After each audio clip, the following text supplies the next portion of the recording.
ஆண்டவர் இரட்சகருமாக இயேசுவின் இனிதான நாமத்தினால் உங்களை வாழ்த்துகிறேன். இந்த நாள் நம்முடைய ஆவிக்குரிய சிந்தனைக்காக ஏசாயா தீர்க்கதரிசியின் புஸ்தகம் 28ஆம் அதிகாரம் 16ஆம் வசனத்தின் கடைசி வரியை நான் வாசிக்கிறேன். விசுவாசிக்கிறவன் பதறான். விசுவாசத்தோடு இருக்கிறவர்கள், ஆண்டவர் மேல் விசுவாசம் வைத்திருக்கிறவர்கள் எந்த ஒரு சூழ்நிலை பார்த்து பதறவே மாட்டார்கள். இன்று விசுவாசம் இல்லை என்று சொன்னோம், ஆனால் பதற்றம் தான் இருக்கும். தேசங்களிலே எங்கு பார்த்தாலும், உலகம் முழுவதும் எடுத்துக்கொண்டாலும் யுத்தத்தினால் ஏற்படுகிற பதற்றத்தை பார்க்கிறோம். கொள்ளை நோய் தாக்கத்தினால் உள்ள பதற்றம் என பல காரியங்களிலே எதிர்காலத்தை குறித்த ஒரு கேள்விகள், பதட்டம், பயம் என்று சொல்லி நிறைந்த நாட்கள் தான் வாழ்ந்து கொண்டிருக்கிறோம்.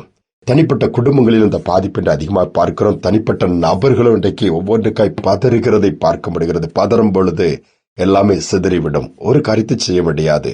எவ்வளவு வல்லமையாய் பயன்படுத்தப்பட்ட மோசே இஸ்ரவேல் ஜனங்களை அற்புதமாய் ஆண்டவருடைய நடத்தலின்படி வனாந்தரத்திலே கொண்டு வருகிறார். எவ்வளவு பொறுமை இருந்தது, தாழ்மை இருந்தது. ஆனால் அந்த மோசையை அந்த ஜனங்கள் பதற வைத்து விட்டார்கள்.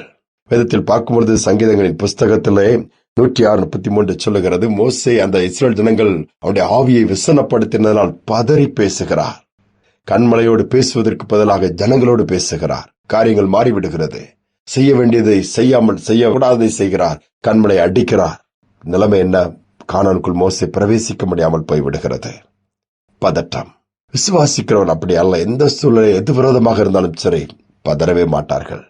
பதட்டத்தை ஏற்படுத்துவதற்காகவே பலர் முயற்சி எடுப்பார்கள். பல காரியங்களை டென்ஷன் ஆக்கணும்னு சொல்லி உங்க காதுகளுக்குள் வரும்படியாய் பண்ணுவாங்க. யார் மூலமாவது அதை கேட்டால் பதட்டம் வந்துவிடும், தடுமாற்றம் வந்துவிடும், கோபம் வந்துவிடும். அவ்வளவுதான், எல்லா வேலையும் நின்றுவிடும், கெட்டு போய்விடும். இல்லை, மாறாக தைரியமாய் விசுவாசத்தோடு நான் கர்த்தர் மேல் என்னுடைய விசுவாசத்தை வைத்திருக்க, அவரை நம்பி இருக்கிறேன், அவர் பார்த்துக்கொள்ளான்னு சொல்ல முடியுமா? ஒரு யுத்தம் நடந்து கொண்டிருக்கிற நேரம், அந்த தேசத்திலே ஒரு பெரிய உத்தரவு போடப்பட்டது. எப்பொழுதும் அந்த சைரன் தொனிக்கிறதோ, வேகமாய் சத்தமிடுகிறதோ, நீங்கள் எல்லாம் ஓடி தங்கள் வேலைகளை அப்படியே விட்டுவிட்டு ஆங்காங்க இருக்கிற வீட்டிற்குள்ளே, அது பக்கத்தில் இருக்கிற பதுங்கு குழிக்குள் பதுங்கிக் கொள்ள வேண்டும். எதிரி தேசத்தில் உள்ளவர்கள் குண்டுகளை போடலாம். அப்பொழுதுதான் நீங்கள் தப்பித்துக் கொள்ள முடியும். எப்பொழுது பார்த்தாலும் அந்த ஜனங்களுக்குள் ஒரு பதற்றம் இருந்து கொண்டே இருந்தது. ஏன்?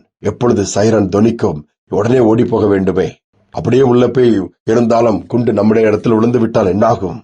மரித்து விடுவோமே. பலவித பதட்டம்.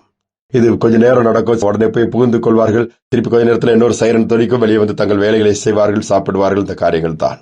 சில நேரம் ரொம்ப நேரம் அந்த பதுங்கு குழியில் இருக்க வேண்டியது இருக்கும். இப்படி நடந்து கொண்டிருக்கும் பொழுது அதில் ஒரு மனிதன் மட்டும் கவலை இல்லாமல் தைரியமாய் சந்தோஷமாய் நிதானமா இருக்கிறதை பார்த்து எல்லாருக்கும் ஆச்சரியம்.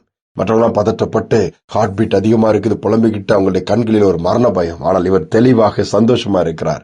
ஒருத்தர் கேட்கிறேன், உங்களுக்கு பயமே இல்லையா? பதுங்கு குழி இல்லாம இருக்கிறோம், குண்டு விழலாமே, என்ன வேணுமோ நடக்கலாம். அவர் சொன்னாரா, என்னுடைய காலங்கள், என்னுடைய ஆயுசு நாட்கள் ஆண்டவர் கையில் இருக்கிறது.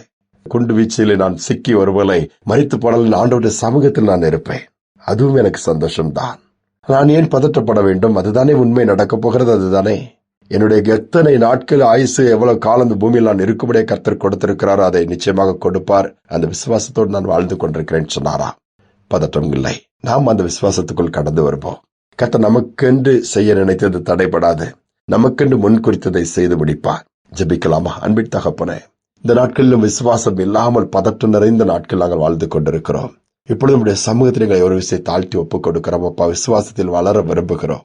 எங்கள் விசுவாசம் உண்மையில் வைக்கக்கூடியதா இருக்கட்டும், உண்மை சார்ந்து கொள்கிறதாக இருக்கட்டும். அப்பா, எந்தெந்த ஜனங்கள்லாம் சின்ன சின்ன பிரச்சனைகள், பெரிய பிரச்சனைகள், பலவீனங்கள், போராட்டத்தில் பதற்றத்தோடு எது எடுத்தாலும் ஒரு படபடப்பு, எது எடுத்தாலும் ஒரு பதற்றம், எது எடுத்தாலும் ஒரு சோர்வு, எது எடுத்தாலும் ஒரு குழப்பங்கிற நிலைமையில இருக்கிறவங்க இந்த செய்தியை கேட்க நேர்ந்தால் என் ஆண்டவர் மனம் இறங்கி அந்த பதற்றத்தை மாற்றும்படியாய், குழப்பத்தை எடுத்து போடும்படியாய் தைரியத்தை கொடுத்து உண்மையில் வைத்திருக்கிற விசுவாசத்தில் அடுத்த எல்கைக்குள் கொண்டு வந்து விசுவாசத்தில் வளர உதவி செய்வீராக. அந்த கிருபை இன்றைக்கு கொடுப்பதற்காய் ஸ்தோத்திரம், நடத்துவதற்காய் ஸ்தோத்திரம். துதி கனமகிமை எல்லாம் நமக்கு செலுத்துகிறோம். இயேசுவின் நாமத்தில் பிதாவே, ஆமேன், ஆமேன். ஆண்டவர் மேல் விசுவாசத்தை வைப்போம். பதற்றம் மாறிவிடும். ஏனென்றால் விசுவாசிக்கிறவன் பதறான். சிந்தனையோடு இந்த நாளை தொடர்வோம். மீண்டுமாய் நாளை தினம் சந்திப்போம்.